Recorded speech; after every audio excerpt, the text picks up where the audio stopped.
उत्तर प्रदेश में 9 सीटों पर हुए उपचुनाव के परिणाम के बाद प्रदेश के मुख्यमंत्री योगी आदित्यनाथ ने नवनिर्वाचित विधानमंडल सदस्यों का अभिनंदन किया।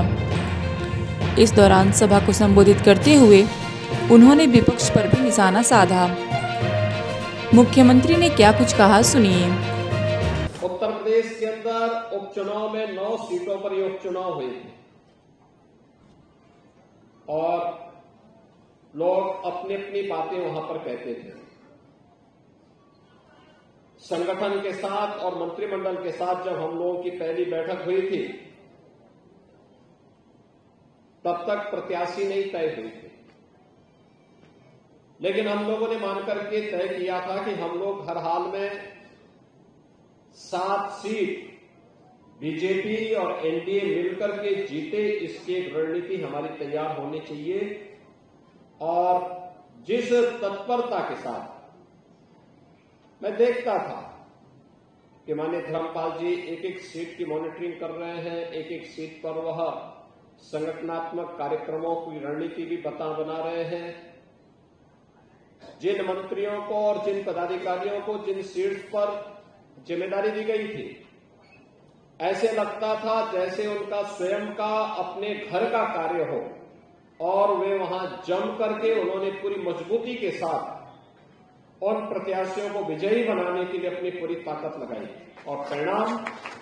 जब एक साथ मिलकर के जब सामूहिक प्रयास होता है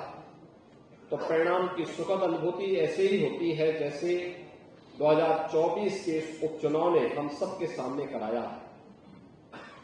बहनों और भाइयों, कहने की आवश्यकता नहीं कि जिन लोगों को आजमगढ़ और रामपुर कठिन लगता था, इसी सरकार ने आजमगढ़ और रामपुर को भी आसान करके वहां पर भारतीय जनता पार्टी का झंडा गाड़ने का काम किया। जिन्हें कुंदरकी और कटेहरी की चुनौती लगती थी,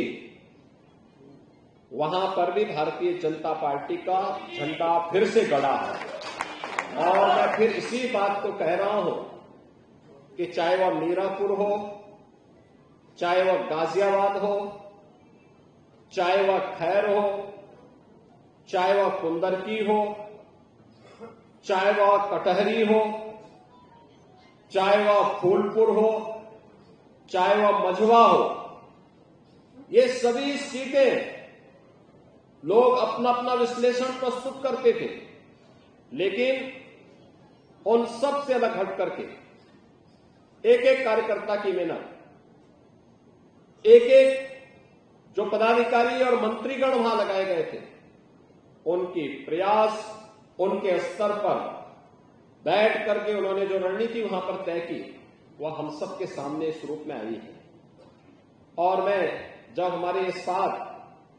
नए विधायक एनडीए को यहां प्राप्त हुए हैं, उन सबसे भी यही कहूंगा, जनता की अपेक्षा और बेहतर तालमेल बना करके जब वह चलेंगे तो मान के चलिए कि यह उपचुनाव 2027 के उत्तर प्रदेश विधानसभा चुनाव की शुरुआत है, जिसमें भारतीय जनता पार्टी एनडीए ने बढ़त प्राप्त करके पहले ही विपक्ष के मन में भय पैदा कर दिया है। अब वो सफाई देते रहेंगे, उनको सफाई देते रहना है, आरोप प्रत्यारोप लगाते रहेंगे। हमें उसकी परवाह के बगैर आगे बढ़ना है, आगे की इस लड़ाई को मजबूती के साथ आगे